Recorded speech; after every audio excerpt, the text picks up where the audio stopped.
Okay, welcome everybody to this session, which is on no economic justice without gender justice. So you can see we're going to be getting right to the heart of things, and you can see that we're doing it with 2 men and 1 woman as the people to kick it off. So we're really going to go to the heart of gender justice and not just about bringing women into justice. So I think that gives you a sense of what we're really about, which is about building inclusive movements for change. And so that's really trying to think about how we can bring gender into social movements and to do it very much in a dialogue and in a way of thinking through why is it that we haven't been doing this as successfully as we know we should have been. First of all, I'd like to thank all of you for coming on a Sunday morning, on a beautiful Sunday morning in Istanbul. That's very appreciated. My name is Wendy Harcourt, and I'm working with the IDS Bridge team on putting together a cutting-edge pack on gender and social movements. So this particular session is one very exciting moment for us who have been involved in that process to really engage the people at the AWID forum in this debate. And we're going to be just quickly explaining to you a little bit about the... first of all, I should introduce the panel speakers. And then we'll get to them. This is Shalmali Guttal from Focus on the Global South, Yao Graham from Third World Network in Africa, and Atila Roque from Amnesty Brazil. Okay. Following my cues here. So, let's, first of all, I could just explain a little bit about the ways in which we're seeing how social movements are interrelated. This wonderful petal is trying to show all the ways in which we're exploring in the cutting-edge bridge pack and in the whole process, the ways in which we see movements interrelated in terms of social movements. And our job is to really try and understand how we can get to understanding what are all those petals and where do we get to the center so that we're really working together in building social movements. Our assumption in doing the bridge pack on gender and social movements is that gender equality goals remain very low, unfortunately, in the other many social justice movements. And we're really going to try and understand why it is that we haven't got to that center, and the ways in which all of those overlaps can bring us to the center. So that's what this discussion is going to be helping us move towards. And I think you've got on the chairs, there's some flyers which explain a little bit more about the program. We also wanted to show that although there's this 4 of us here, there's actually many different people working. We first of all have an advisory group from all over the world that are helping put the pack together. And then we've also got what we call a very exciting process called the community of practice. Because unfortunately, we don't always have the resources to have this kind of audience and this kind of interactive session. We're trying to do it where we can, when there is a possibility, the space to come face to face. But in the world of the internet and using different communications, we've actually also got a series of what we call community of practices, which has linked up people from all these different parts of the world. I think we should also have a dot there for Australia, because I'm Australian. I'm really good at it also. But I'm actually really Italy. But the thing is that also gives you a sense that although we haven't got the chance to meet face to face, we are having these community of practices, and these are what are bringing out in our discussions some of the nuances of how gender is being thought through in different social movements and the way in which we can get to that in a more detailed way. The actual products are, which is the cutting edge pack, and also different policy briefs that will be sent out to over 100,000 policymakers. So we're not only going to be producing something that is for social movements and for our own work, but also trying to get get policymakers and funders to really think about how to make sure gender is part of social movements. So it's not only about our discussions, it's also about trying to influence and change the way in which people understand social movements and gender within them. So very much welcome to this process, and I hope that you'll enjoy the ways in which we've been trying to do it here. we're going to be having an interactive discussion, and really this means these three people here are to start off the discussion and get us thinking about it. And then we're going to really ask that you join in and have a Sunday morning chat, if you like, about social movements. So first of all, I'm going to just set one of the questions that we've asked people to consider, give them 5 minutes to respond to that, and then come back to the floor and ask for your interaction. And then we'll come back to, with another question and really try and have a discussion with you and with our panel. So the first question, and this is very much rigged because they've already had this question, but as you can see, notes are ready, so some considerations have been taken into account. But the first question, which I hope all of you will also think about, is that in the struggle for economic justice, in what ways has gender been taken into account in campaigns and analysis from your experience? So if you could also think about that, and I'll ask Shalmali to start off. Good morning, everybody. I've already been introduced. Thank you to IDS and Bridge for organizing this and inviting me. Okay, I'll jump right into the first question, and I'll try and be a little bit provocative so we can have a good debate. Well, on that, I think many economic justice movements have actually a good measure of gendered analysis. So for example, the work on the campaigns in the WTO, the World Bank and structural adjustments, debt, the work on the PRSPs. I mean, I'll just give you a few examples. There are many like this. Many of us joined those campaigns or those movements because we are feminists. We went in, we analyzed. There was a good, strong debate within the people mobilizing. And we said, yeah, okay, fine. I said, fine, I'll read that bloody agreement on agriculture from end to end because it's a very dangerous agreement for women and for women of different classes, not just one unitary women. Similar with debt, we know what debt does to social structures and family structures. So many of us were actually bringing that analysis into economic justice movements. But I think what we were not often able to do, and I still don't see it happening, is this analysis or this importance of these constituencies doesn't come out as explicitly as it should in campaigning and strategizing. So what's missing? One of the things that's missing, I think, is an appreciation of what I would call gendered relations of power in movements, in society. Because all these policies, when we're resisting a bad structure, we're resisting it because it's doing something to our societies and so on, right? So I think what's missing in economic justice movements is this, in a good analysis, a good old-fashioned analysis of patriarchy and gendered relations of power. And the participation of women very often becomes a numbers game. So we have so many women coming in, so many women do, well, okay, all that's important. But how important is it to have numbers, and how important is it to have a real in-depth understanding of whether women are actually thinking differently from men about this particular policy or that particular structure? And I still sort of, I still sort of go back and forth on this.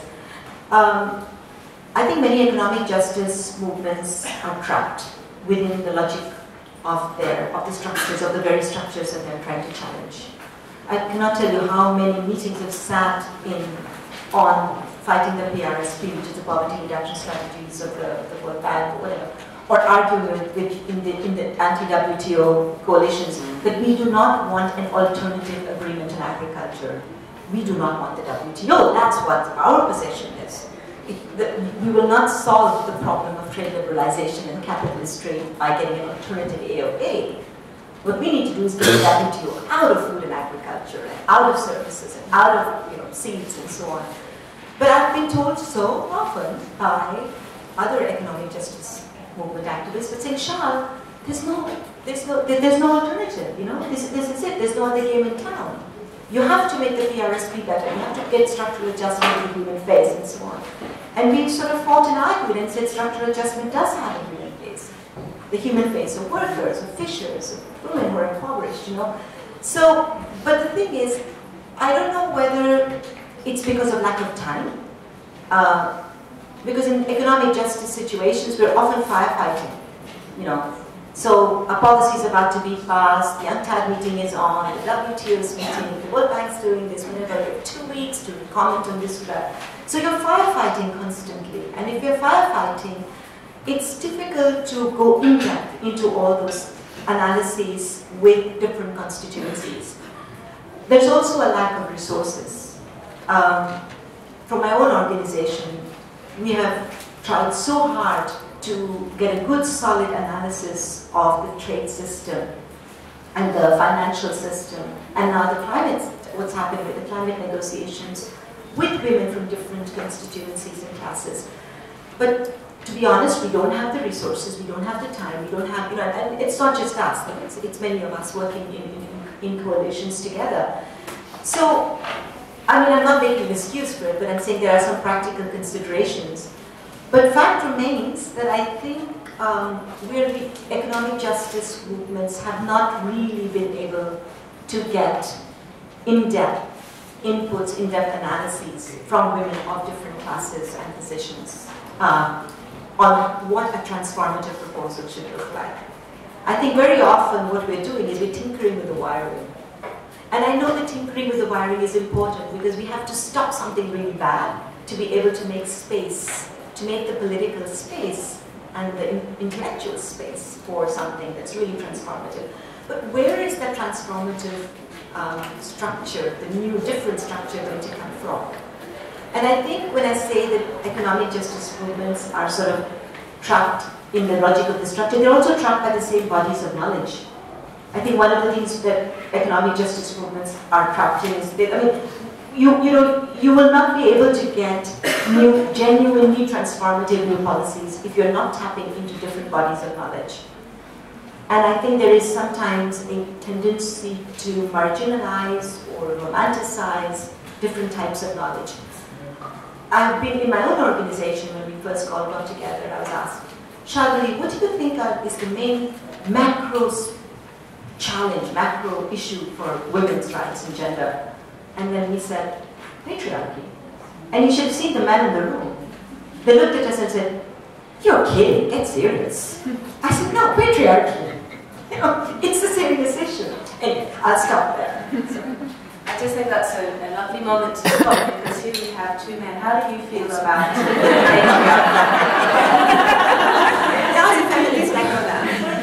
I mean, we've always recognized, and speaking for myself, that patriarchy certainly is one of the key mechanisms of the exploitation, and therefore, in terms of trying to set up a framework of analysis and action, it's important to take it on board.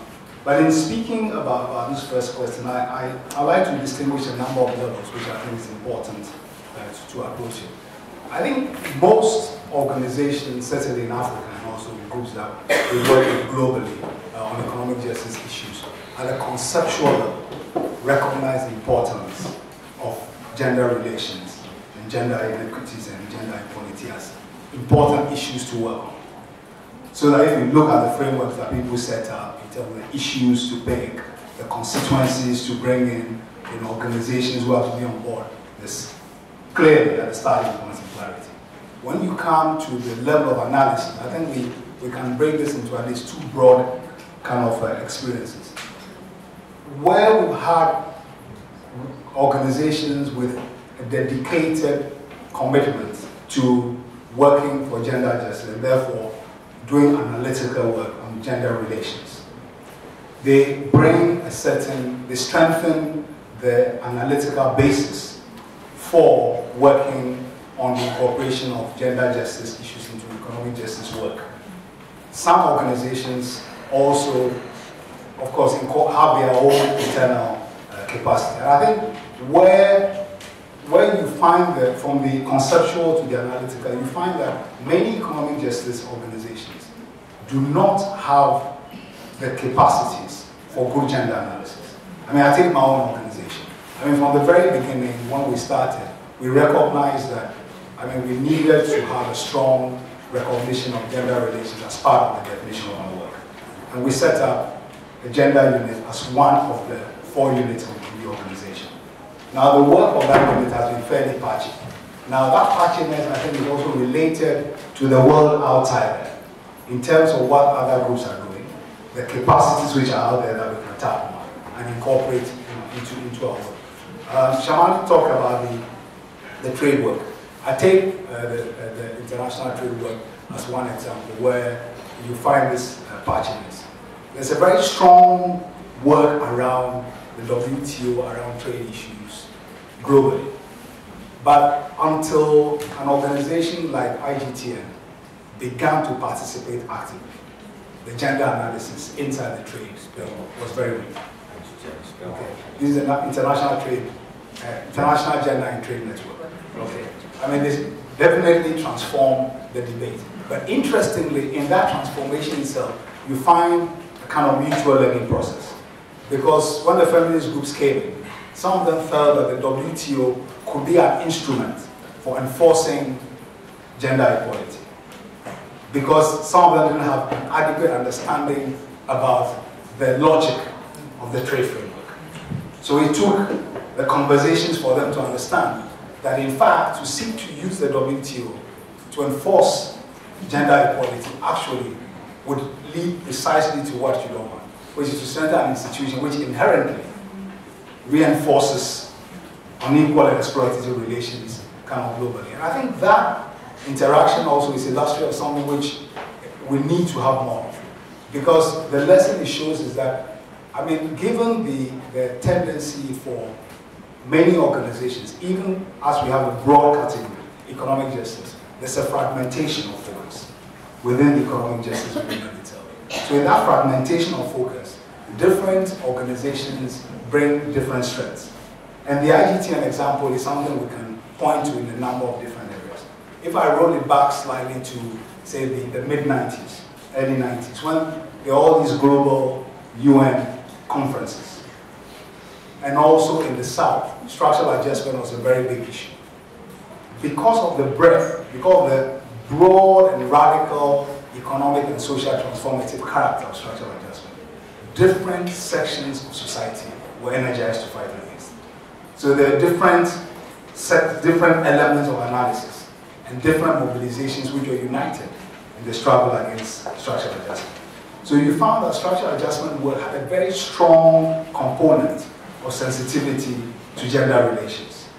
But once it began to fragment into specific issues like trade, natural resources and so on, you began to find that the capacity to incorporate gender issues weakened according to the strength of both the internal analysis of the organizations themselves or the presence or absence of groups dedicated to working on gender issues.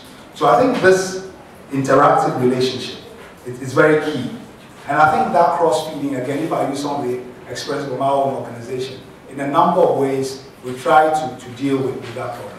So, for example, in the work of Third World Network Africa around Beijing, one of the things that became clear was that, at least in the African context, where national machinery for women were very important.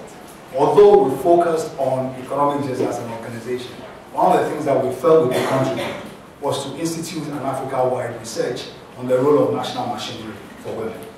Now that's the one-off thing that we contributed, but some of the consequences were not anticipated. Because in the Ghanaian discussion about national machinery, there was an agreement to have a follow-up to build a network to work on economic justice.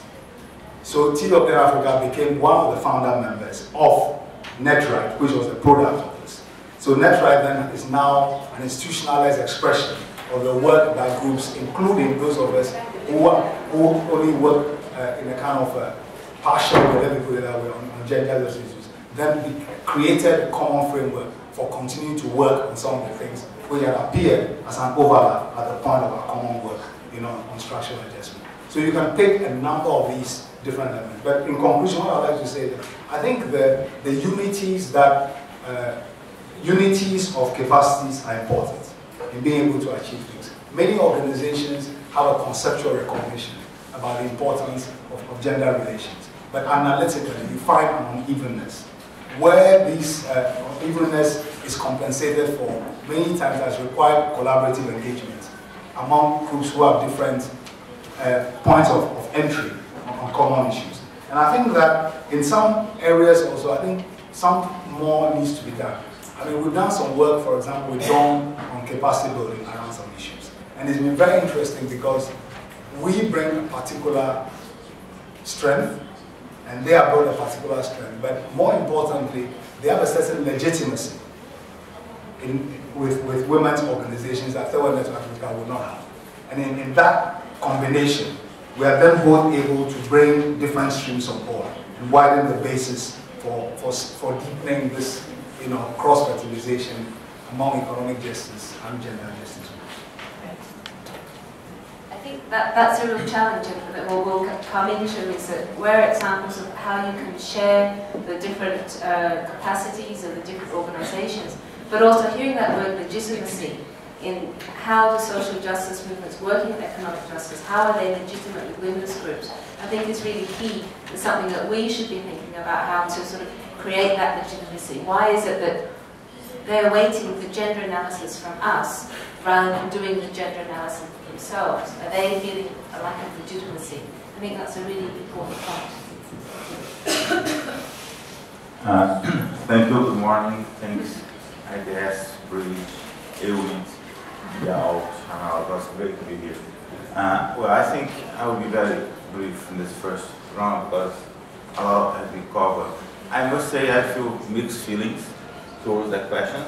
Somehow I shared Shalmali's initial intervention because it is true, by one hand, when you look at over the last 20 years or so, if we, for instance, start looking from the perspective of those who were involved from the beginning of the UN cycle of conference, it's clear, at least for me, it's so clear the power and the importance of women's organization is to change completely the framework of analysis during those debates.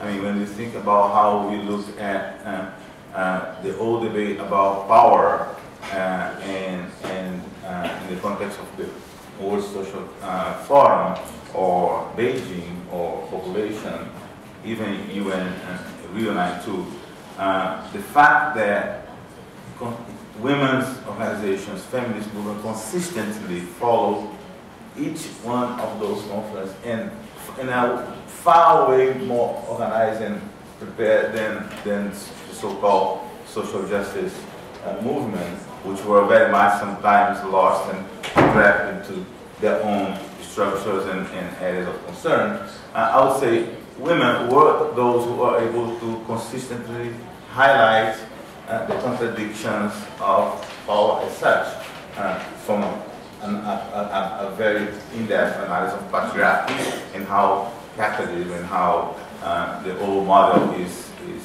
so much based on that. So I would say probably my first reaction would be, well, yes, there was a huge impact in terms of the way we build our analysis of gender, but better saying of the women's movement and analysis. Because when I then think about gender, by other hand, I also feel that we fell, and we kind of provocative here as well, we fell into the trap of gender streaming. I think for a lot of those periods, we spend too much time, too much money, too much energy to simply trying to figure out technically how to incorporate gender concept, gender analysis, gender dimension, gender everything in everything we did, without actually incorporating the power dimension of feminist movement building into the process. And I think that here is where we are the main deficit right now. We may have made some progress in advance, even around analytical tools. I mean, let's not forget that even strong ideas like market fundamentalism that we start to become used as a currency in our language about neoliberalism, if you trace back that concept, it comes from feminist, radical feminist economists thought from Latin America, from Asia, in many extent. I mean, when we all mentioned the Gender Network on Trade, IGTN, I can remember how powerful they were in many different contexts. For instance, during the Monterrey conference in Mexico about finance. I mean, the women economists analysis was fundamental to unveil the more subtle, my English is bad this morning, the underlying streams of power. So what I really think we are lacking, both in terms of analysis and concrete incorporation of the dimension, is the power, the actual power of the women. Our social justice movement are still very male-oriented, are not able to address, and I'm being provocative here, are not able to address the question of how feminist movement building, not building feminist movement, but feminist movement, I mean, how feminist movement can actually, not can, must, and it is an essential core dimension of any social movement, social change process. So if we are not able to incorporate that in our process, we are not going to move forward in that road. Well, thank you very much. That was the first question. It's already, I think, starting to be a bit provocative. I mean, for me, I think there's now a space here for some of you perhaps to ask questions or make a comment about how you feel. Thanks. My name is Marjorie Mbelini from Tanzania Gender Networking Program. I feel like we're talking to people who are already converted. But some of us have faced, for years and years, for me from the 60s in Tanzania, a knee-jerk, gut, hostile reaction when you raise feminist issues. First of all, we are told, especially the Marxist dogmatic hard line, but that is the one which defined whatever was moving in a direction of social movement in Tanzania in the 60s, and I think up until today. There's one primary contradiction. The issue is class. If you raise gender, you're dividing the masses. And we have young people repeating this today. They have inherited this position, including young women who are middle class. They've never lived in the countryside. They have no concept of the way in which gender, class, imperialism is all interwoven in the reality of a peasant woman, a worker woman. Kwa hiyo, what explains this? Is it just that kind of rigidity? To me, there's something else. So when I was thinking about the question, because we were asked, how do we explain it? Of course, what are we told? Feminism is a Western import. And of course, if it's somebody like me, I'm obviously a Western import. But I mean, even including, so we have to acknowledge the fact that there are different feminisms. And our donors, for example, are using a liberal or neoliberal feminism definitely to hijack a real social economic justice movement. Definitely, therefore, to hijack what we call a transformative feminist movement, which combines the struggle against patriarchy with the struggle against neoliberalism, including globalization. And so all this new, right now in Tanzania, there's a whole lot of interest in women entrepreneurs. The concept of economic empowerment, empowerment of which? Women. And I think there are a lot of other examples all of us can give to show. I think on our side, we need to be clear, what are we talking about when we say we're a feminist movement? Is it only about women and men? What else is it about? So that we are not truly dividing a movement that ought to be integrated together. So I think that's related to the post-colonial context. One reason I can try to understand that kind of knee-jerk reaction. In response to what was just said about women are powerful, and we know the long history of the national liberation movements in Africa, yes, and I think in other continents of this world, where women were the foot soldiers. Women were the ones in the movement doing a lot of the practical work. But are they the leaders of the social movement? Are they the ones conceiving together the concepts? the ideology, the ideological positioning every day in terms of what's going on are women in the leadership of the movement. Because women may be the powerful force, but it may be the powerful force being used and manipulated by the men in the social movement. I think we, on the side of the social movement, we also need to recognize that.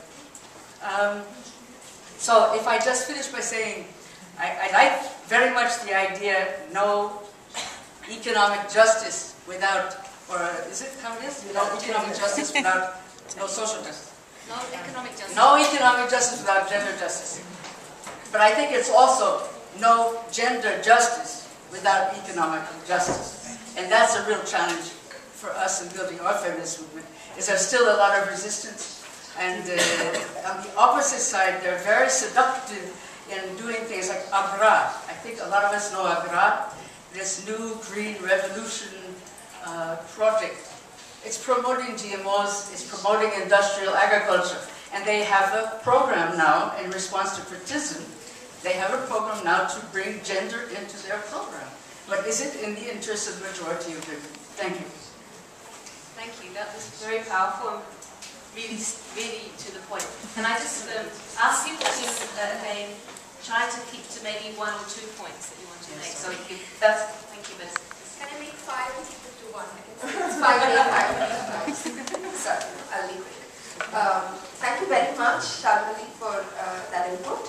And I think that the problem very often when you try to bring in gender analysis into economic justice issues, and in the past 20 years post-Beijing, what we've seen is that we said gender budgeting, and then we said representation for women in local governance institutions, and we said quotas in higher education. And then it came back to us in a very perverted way, which is that we were then pushed to some corner and told, well, you have those resources, you don't need redistributive justice. What you need is those resources. And in some ways, I think that is the tragedy of how justice has been interpreted post-Beijing. I think it's time, therefore, to go back and claim some lessons from feminist political philosophy. What I feel is that it's important to ask questions that ecofeminism asked long ago, but at that time somewhat essentializing the woman question. But I think we need to now ask some of those questions in a new way by asking, do we need a competitive world or a collaborative world? Do we need life force or do we need commodification? Do we need small, many smalls, or do we need be big? And I think that would lead us to, somehow plugging back into this, juggernaut of economic injustice, certain sensibilities that are different and that are plural.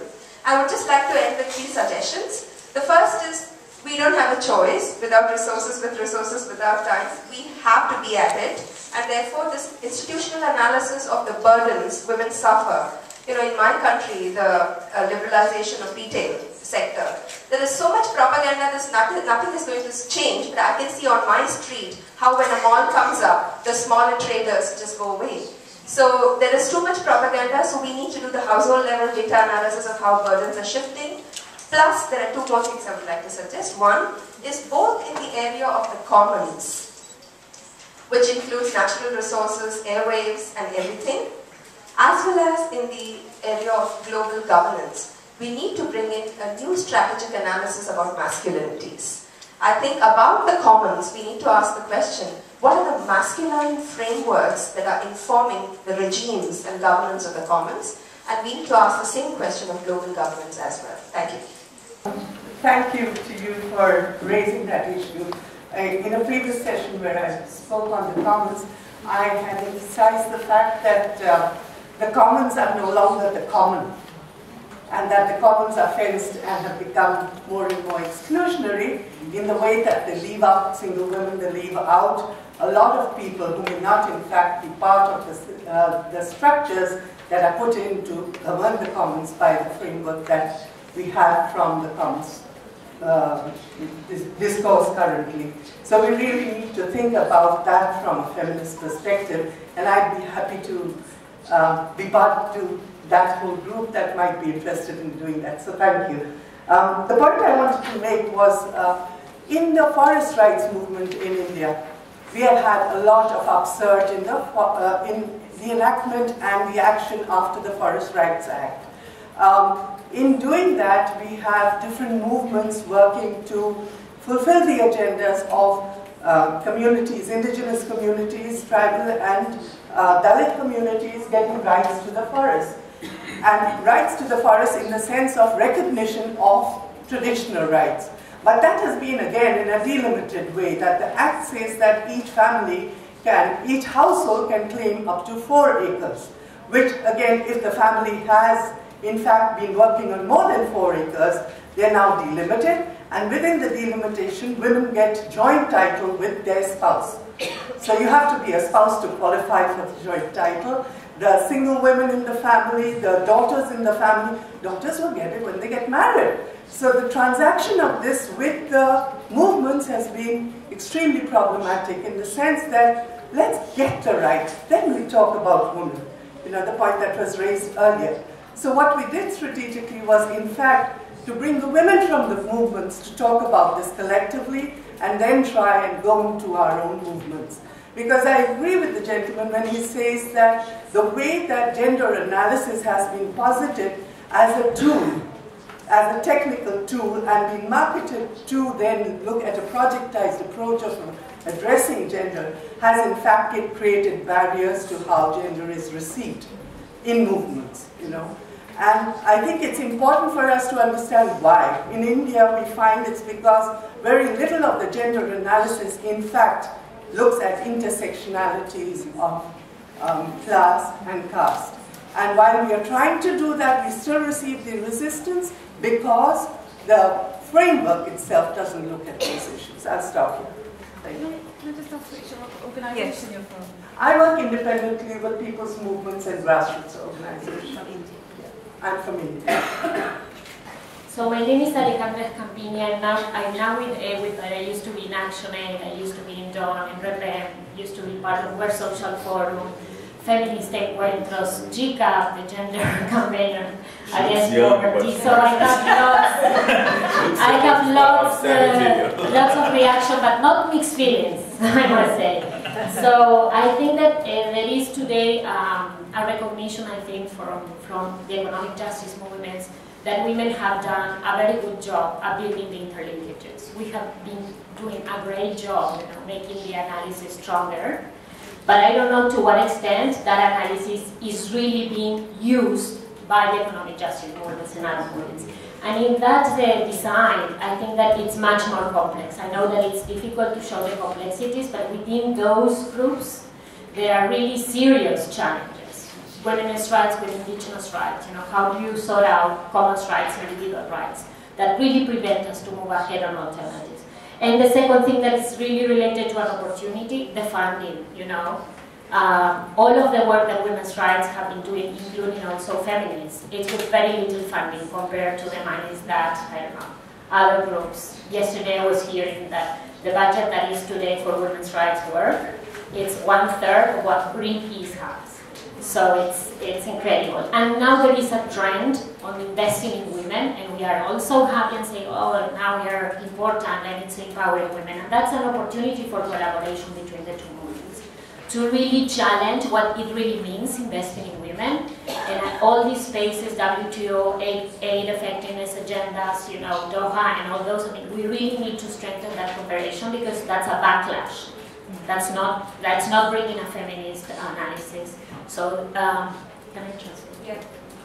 I am from Uruguay, and I'm part of the feminist movement in Uruguay, and I'm working now in a joint project with Bridge. But this is the only words I am going to say in English. Hay dos academias, ¿no? Una academia que yo podría decir general, una academia general, que no es general, y una academia que se ha desarrollado mucho, que es la investigación feminista sobre la economía. Entonces, so she thinks that there are two academias. One academia that is more general, and another one, you know, that general inverted commas, and another one that is more the feminist economy. This is normal, es normal, nosotros podemos entenderlo de parte de las universidades, del Estado, de los ministros de Economía. Pero está reproducido en los movimientos sociales. So this we can understand when it happens in the university, in the academia level, but it's also the same, you see the same trend going on in the movements. Cuando leo algunas cosas publicadas por movimientos sociales mixtos, sin análisis de género, hablan en general y no cómo impactan las políticas fiscales, las políticas de comercio en las mujeres, sino que en general se habla de cómo impactan al mundo, a las personas. Y las mujeres somos la mitad del mundo y nos impactan de forma diferente. So she's shocked when she's read these articles that are written by mixed, social movements that explain and analyze all these hard issues, macroeconomic issues, prices, debt, trade, and they do this good analysis that is, like neutral. They talk about people, and they missed to do this very, analysis of the impact of these issues on women, and women are half of the population. I think that the analysis, there are feminist economists have made analysis about everything, including care, and it's not so, no es tan difícil incluir esto en los análisis económicos que hacen algunos movimientos sociales en general, porque en general no existe. So she's saying that it's not that there is no analysis. Actually, there is a lot of analysis by feminist economists, and so it's just a question of incorporating that and not just things are not general, and not neutral. So it's just a question of bringing those analyses within those. Okay. Where do you think of the strategies and opportunities in your work in economic justice movements to bring in women to work more collaboratively? If you feel that women are there, that they have this capacity, feminist building, where do you invite us in and where can we be working with you? In order to do that, we've heard about firefighting, there's not enough time. Come on, let's make the time. I mean, we're in this crisis together. So really the challenge is back to you, in this forum, to really help us think where can we come in with the spaces. So this bridge pack that we're going to do is really going to go right to where it should be, which is with different people working for transformative justice, with the gender tools, but something that can be picked up and used. So that's the next question for them, and then we'll come back and also hear from you your experiences to really enrich the discussion. So let's start the other end so that you're off the hook. That was very interesting. So just to give you a sense from where I come from, where I talk. Okay, just to give you a sense from where I'm talking from.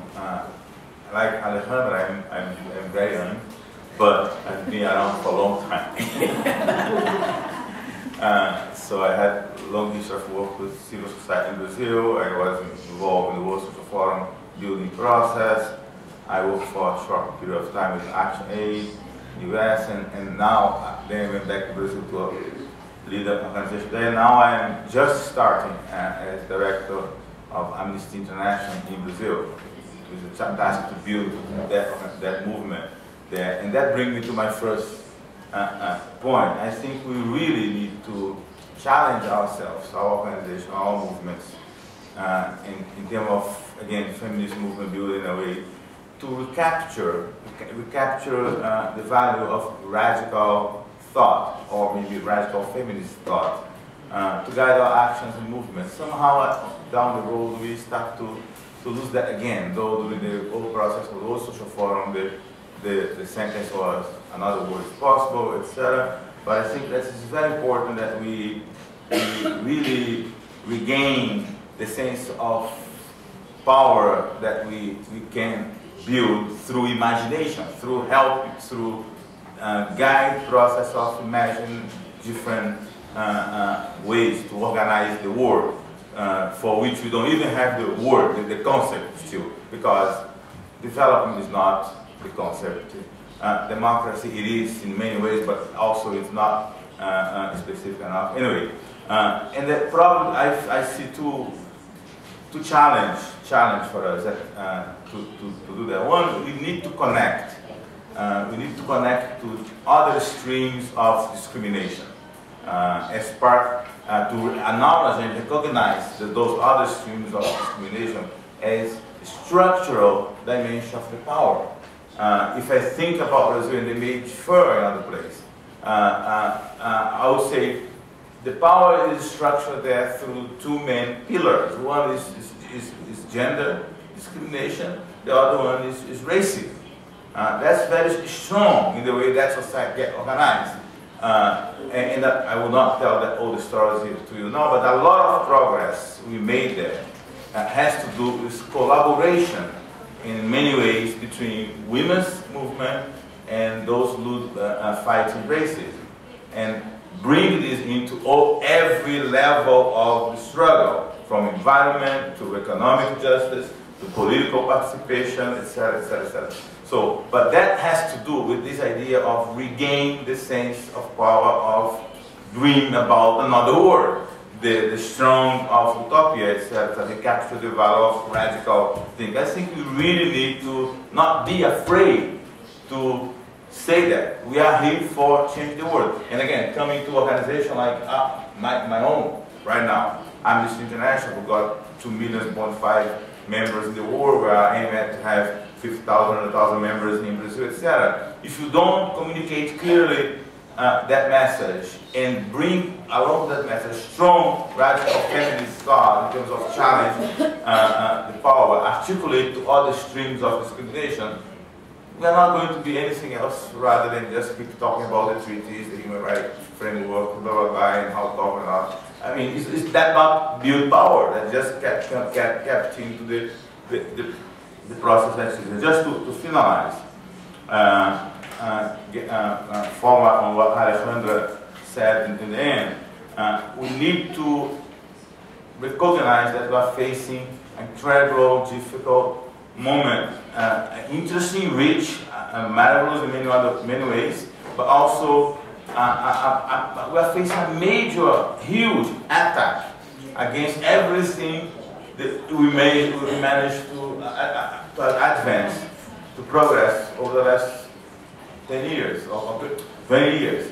I mean, when we think about where we were in the aftermath of the Berlin Wall fall, in the beginning of the 90s, how much hope for those who were working with the United Nations, for instance. Come on, how much hope we put on that? Why we invest so much resource, time, money, etc.? We really believe at that point that we had a window of opportunity to change the government structure, the way the world was organized, etc. And we lost the battle. I'm sorry. We lost badly. We lost so badly. And we're about to lose again in another stage.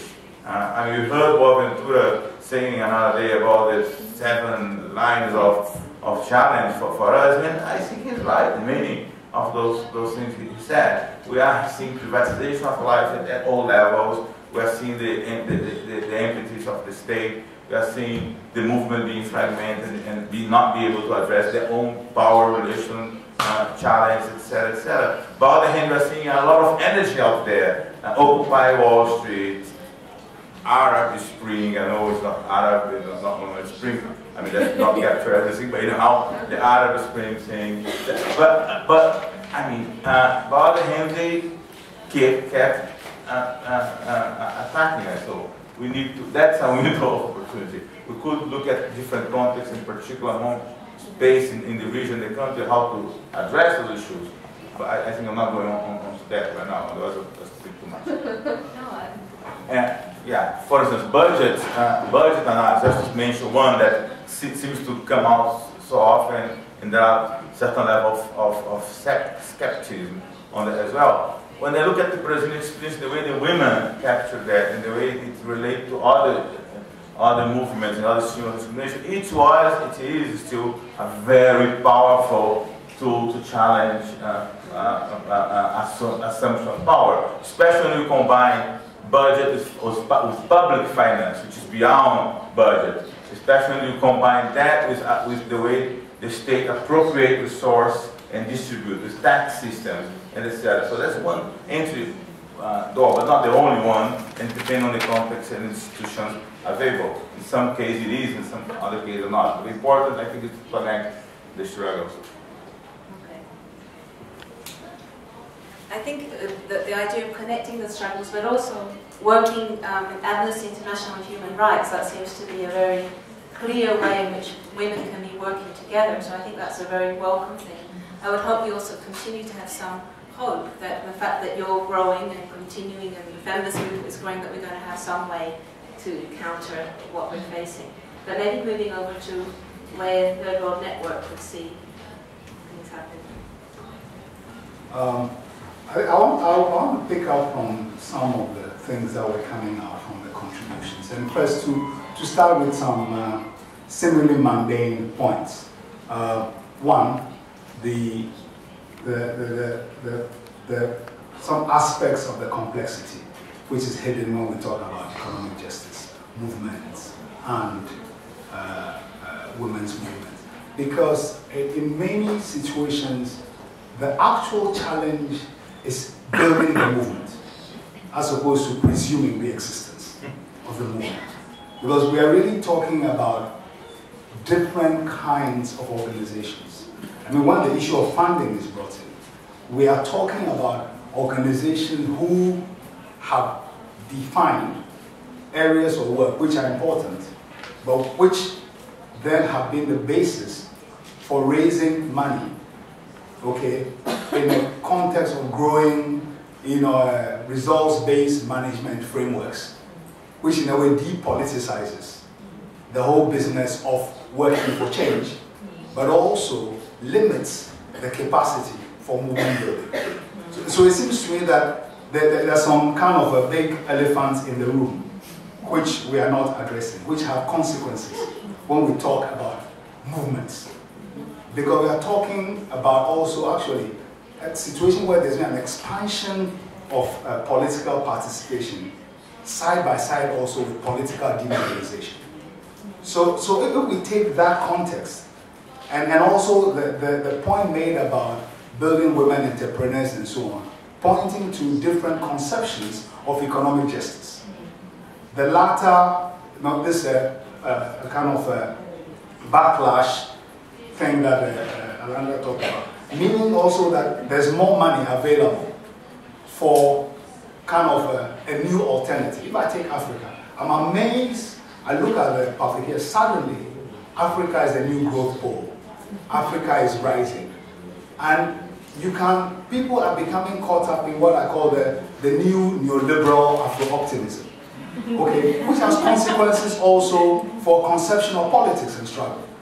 So I think we need to take this defining context as important, because in this optimism of Brazil growing at a certain rate, there's opportunity for everybody, there's a political consequence in terms of what people see as necessary and as possible. So I want to first take us back to the challenge posed by the loose use of the word movement, and go back therefore to the challenge of how do we move from a whole range of small organizations in both economic justice and gender justice terrains with competing, diverging, conflicting perspectives about what the word justice means, to trying to get a strand which could be genuinely progressive and be working for transformation. And I think that the conjuncture of the lingering crisis and post-crisis situation contains some important opportunities. Because looking back, I think the large issues have tended to present the best strategic moments for the different strands of economic justice and gender justice to find common cause. And I think, I use again the example in the African context of the unities that you found when people were working around structural adjustment, and the subsequent fragmentation into aid effectiveness, this, that, poverty reduction, minimum development goals, and so on and so forth.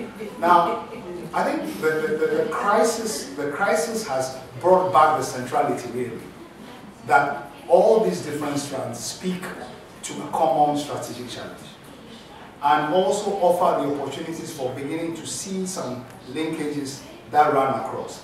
And I think in establishing those linkages, it becomes possible to bring some groups who, in a way, with the growing NGOization of participation. I mean, again, I look at Africa. The trade union movement remains the biggest secular mass organization in most African countries. And yet, many people working for economic justice issues, working for gender justice issues, do not pay enough attention to the large numbers of men and women who are in the unions, and the possibility of the fact that they are literate, concerned about the same things, as a vector and also as a participant in being able to kind of build a movement. So it seems to me that in a number of very concrete areas, there are some, clearly, I mean, there are a number of key campaigns that I can identify, in the African context. This new Afro-optimism, which really is a new packaging of neoliberalism, which affects people because it seeks to entrench, the years of structural adjustment, represents some potential point of unity for a broad range of groups who have clarity about the impact of a neoliberal project in Africa to begin to work together.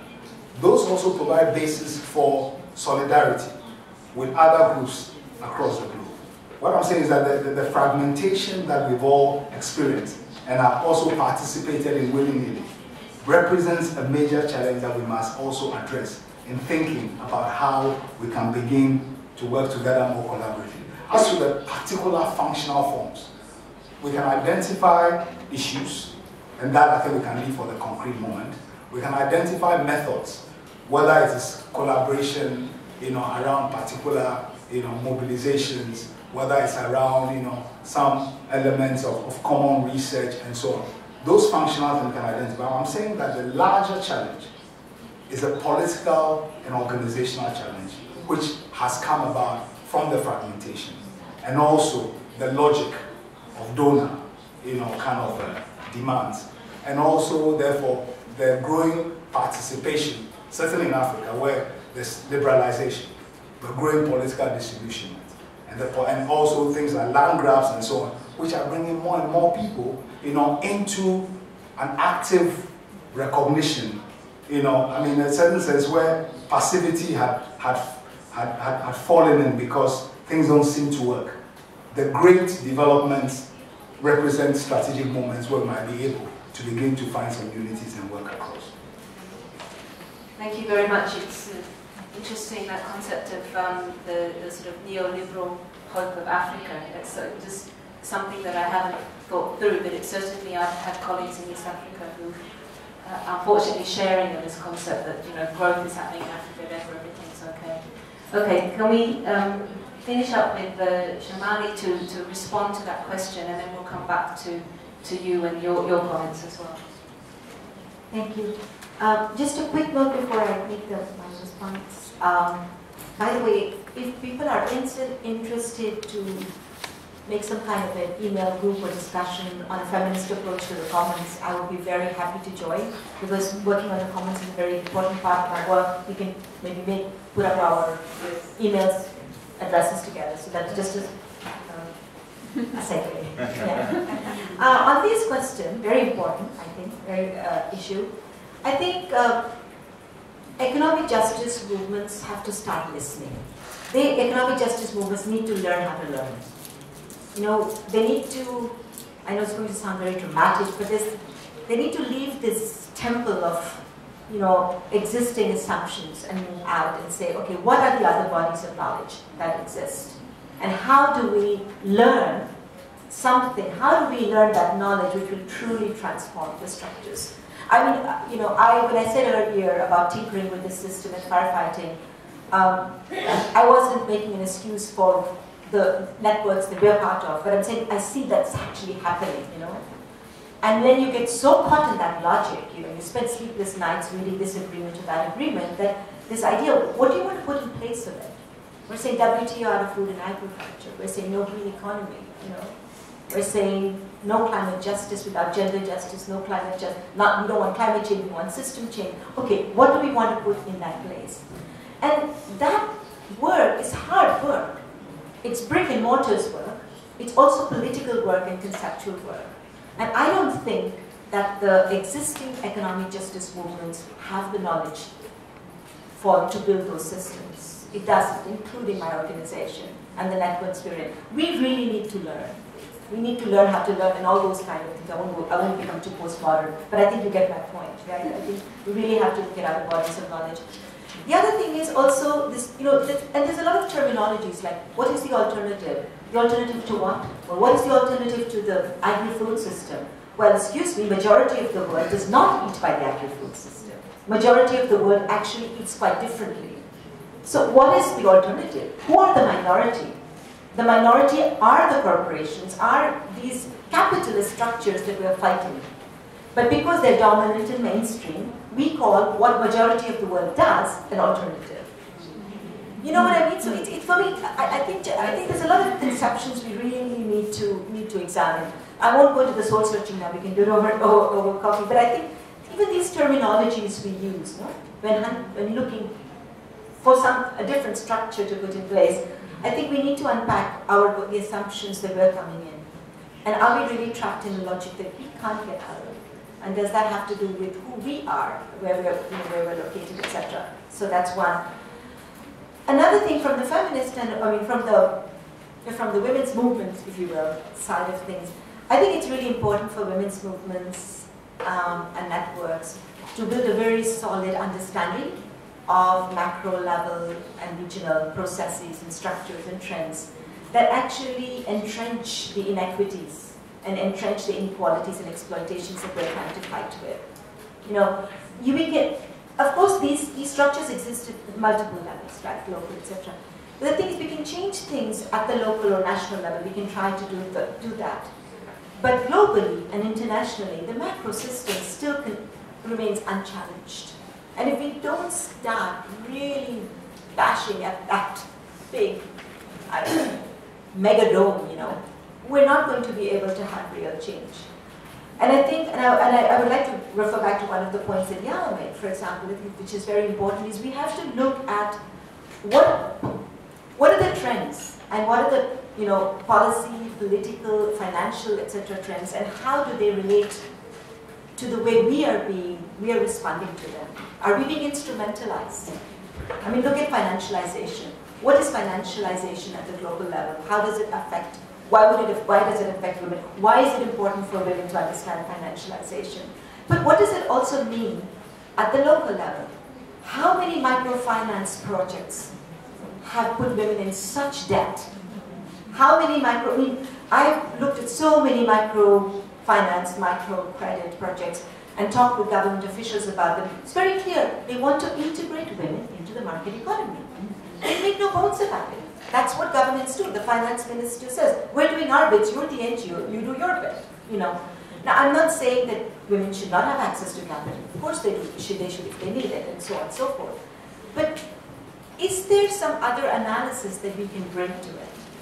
Can we try to make those links between how neoliberalism has really stolen the discourse? You know, as Yao was saying, we're losing badly. We'll also lose badly, I think, if we let ourselves get instrumentalized by nice talk.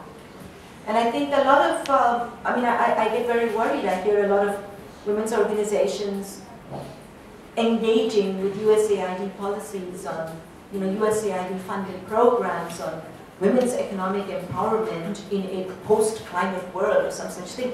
And it's all green economy stuff, you know? It's giving women loans and money for what they call women's ecosystem services. I mean, we really need to have, I know we don't have the time for that, but I think we really need to have a good analysis as women, as feminists and as women's organizations of what's happening in the world in terms of these trends and policies, and how do they link with what we're doing on the ground. And how do different streams, you know, what Wendy had put up, you know, the nice flower, right? There's, I mean, well, not nice, but you know, the flower. We need to look at all those. And we also need to look at then the way the onslaught, the neoliberal capitalist onslaught is coming from different sides. You know, there are very many different ways in which I think you know, the movements are being hijacked. And then again, it comes back to the point of what is the movement? Is there actually just one movement? And what is the class? I think there are many movements, and different movements have different class characteristics and class profiles, and you know, cultural profiles, and so on. And I think I totally take Yao's point on that, you know, because we need to understand what it is that we're promoting and what the longer term consequences of that are. You know, what is it that we're actually doing by making a small change here, a small victory here or there.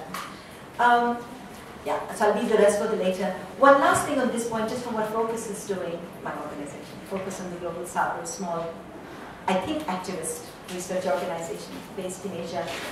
We have decided that for the next few years, we are going to do, we're doing an analytical program called Who's New Asia? Because Asia is the big boom, the boomer. I mean, Africa must be supposed to follow Asia, yeah.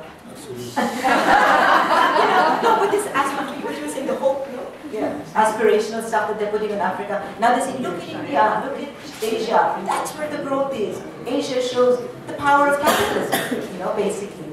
So what we're doing is we're going to do an analytical, action research-oriented analytical look at who's new Asia. That's what we're asking.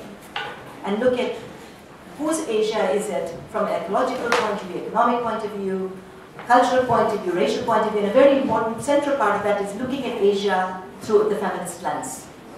So what are the women in Asia saying, and what are different gender groups, transgender, others, what are the different constituencies saying about this? Whose Asia is it? And I really welcome everybody's inputs. I'll leave my email address here. It's an interactive program. So we would be glad to invite and participate with everybody and learn across continents. Because what happens in Asia, look at India, China, Indonesia, they're big investors in Africa, big investors in Latin America, except for Brazil. Well, maybe we can all challenge breaks then. Sorry. No, thank you very much. I think what we're hearing is a need for a lot of analysis and thinking together. I mean, I heard that as a welcome opportunity. What I'm trying to also hear, where are the strategies about how we can do that? Because I think we've said that, I mean, we know it, but how and where do we do it, particularly as money is getting less. These sorts of face-to-faces meetings are very rare. I mean, we're going to probably get less. There's no 90s sort of series of conferences where we did actually sit and really have to think through language together. And I also think that we need sort of what is Asia, these sorts of projects. It's great to know about them, but we really need to, how do we find out where those spaces are? I think that's the challenge. So I hope now we could just, in the unfortunately short time we've got left, if we could hear some of those spaces and links now so that we could continue conversations later, the strategies, how to work together. I just wanted to emphasize the point that Yao made about the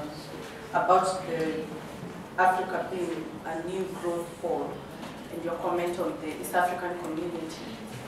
I think for me there is a need for us to also cooperate on the emerging the frameworks or the cooperation. For instance, in Africa, around the regional economic communities and the African Union, to be able to unpack some of this kind of headline news that we are seeing. Because if you look at the East Africa situation where they are saying that the economies have grown and there has been integration, when you unpack it, intra-Africa trade in the East African community is only 21%. And even if the economies have grown, they say that 5 years ago we had 44 million people living below the poverty line. Today we have 54 million. So what kind of growth is that? But then for me, I do not hear anything from the women's movement. I don't hear any analysis from the economic justice movement. It's almost inexistent in the region, and if they're doing anything, we don't hear about it. So the discourse is dominated by the private sector. And of course, for them, it works. They have grown. But we need some, analysis to counter these debates and to start shaping, to start saying there are things we need to focus on. Otherwise, I think the neoliberal system is just getting entrenched. Hi, I'm Lisa McGowan from the Solidarity Center, a labor solidarity organization in the United States. I just want to focus in on this question of strategy, something that Yao said about trade unions being like the largest mass-based organizations that have a class analysis, that increasingly, although not sufficiently, are integrating a gender analysis. And I think that it's really critical that as economic justice organizations, that we reach out to the people that are every day standing up in front of employers at a workplace, like every day, not theoretically and not, through a paper, but they're every day doing that, and reach out to those people to talk about what are the links with the economic justice movement, how do we combine the power of the mobilization of the mass-based movements of trade unions with the wonderful thinking and strategizing of economic justice movements, and how do we help, as a feminist working in a male-dominated organization, which is trade unions, how do we help the feminists within those organizations crack open space to bring more of this into the organization, because we can't get rid of those structures either, and yet they're not the ideal for us in our economic justice agenda. So we really have to work at those levels as well.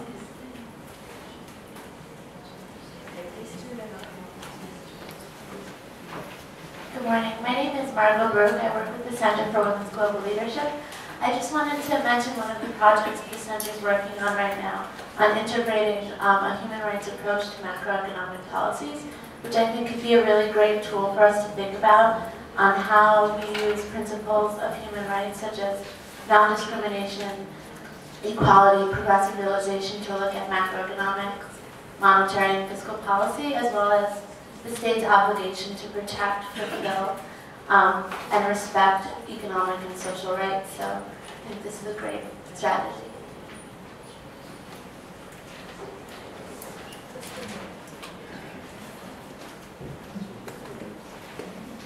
I think we need to carefully re-examine the category of women's labor. The question of time allocation across various activities, the question of access to various existing facilities, caring labor, all should come into the analysis.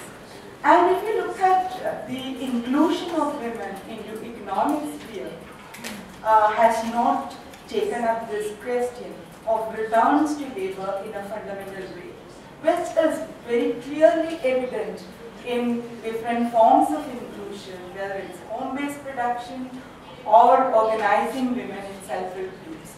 That is something, and in my own country, India, if you look at the economic growth, quite impressive, and I think we are in a historical moment because there is enough money.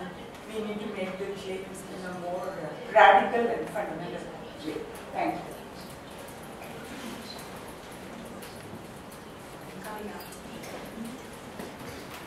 Thanks. This is a fascinating session. Thank you very much for organizing. And I'm Yao Graham, a research fellow from Institute of Development Studies, working on gender and development. And just in terms of, I'm a bit intrigued in terms of the way the challenge is being posed to social movements to take on board gender justice issues primarily, rather than women's movements and gender justice movements to take on board other social issues that might intersect with that. And one of my concerns is around frameworks and other than links to movements. That actually, last AWID and in this AWID, I still have the sense that the women's movements are struggling in a deep sense in terms of becoming or linking to broader gender justice movements. And I feel that in some ways we come back to WID as women in development frameworks, instrumentalized frameworks, particularly around the Knight Foundation's Girl Effect and microcredit to empower individual women to then bring them into the market economy, etc. And there are, in the 80s we moved to GAD, gender development, and that branched out into various additional fields such as masculinities research, the frontal and Messerschmitt's, hegemonic masculinities, etc.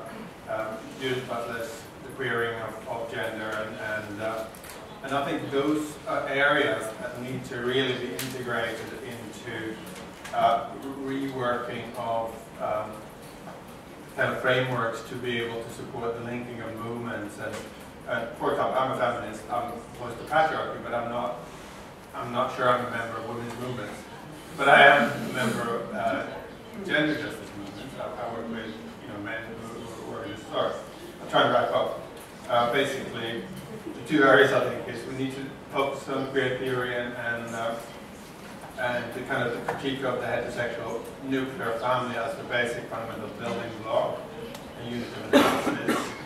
We need to look at masculinities research and challenge and potential it has in terms of integrating the kind of structures of masculinity and the hegemony of masculinity and vice versa. The masculinity of hegemony, in fact.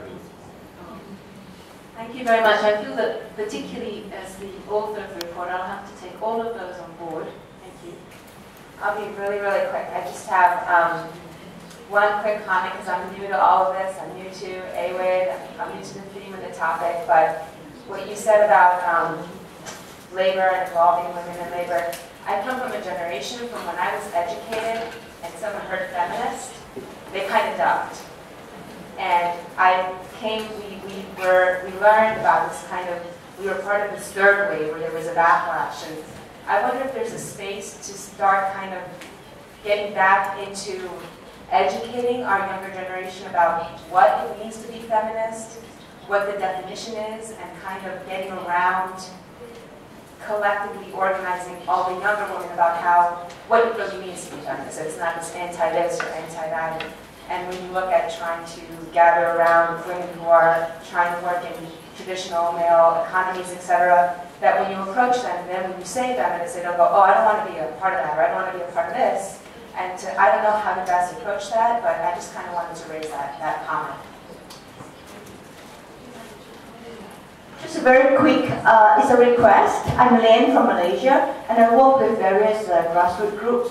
One of the key things that keeps emerging from the groups in terms of supporting their and deepening their activism and women's leadership is to have understandings of the various types of analysis and to integrate it, being able to draw the analysis of the different crises. So what I'm requesting is that we are in great need of these kinds of literature, but we want it to be in a popular education form, not reports of 30 or 50 pages, and we need them. Thank you. Very quickly. I was just basically responding to Mary's comment about what is happening in terms of Africa. And I'm Pauline, sorry, and I'm with the Third World Network of Africa. And we've recognized that the regional space is a very important space in which we need to undertake discussions. And basically using this also as an advert, we're having a discussion this afternoon at 2 on basically what we can do in terms of the regional, and we're inviting you all to present with us. My name is Kathy Toptop, and I work in the U.S., but I'm part of Migrants' Rights International, which is a global alliance. And I just wanted to note that the Global Forum on Migration and Development will take place in Mauritius in November. And this is a space where civil society has really sought to centralize the human rights framework and also bring a gender perspective. This year, the Mauritian government has decided that they will take the gender roundtable off the agenda and also de-emphasize human rights. So we just wanted to call it, this is focused on migration and development, but it's really an important venue for intergovernmental discussions on development. So I just wanted to call attention to that, and we really welcome work with some of the groups, I think especially Third World Network and others focused on Global South, on how we can again bring an integrated perspective into actually a very important intergovernmental debate on development. What's great is we've got a lot of energy in the room, a lot of interest, which is a real challenge for people in the Bridge team to put together a pack which has popular education, which captures all the nuances that you've brought together. But most of all, what we've heard is that it's really very important if we can stay just one more minute, because we've brought these terrific social movement leaders and analysis together here, I'll just ask them to say maybe one thing that you'd like to suggest that this Bridge program does, having heard this discussion, just one thing each, and then we'll close the session. Okay. Let's start with Atila. Again?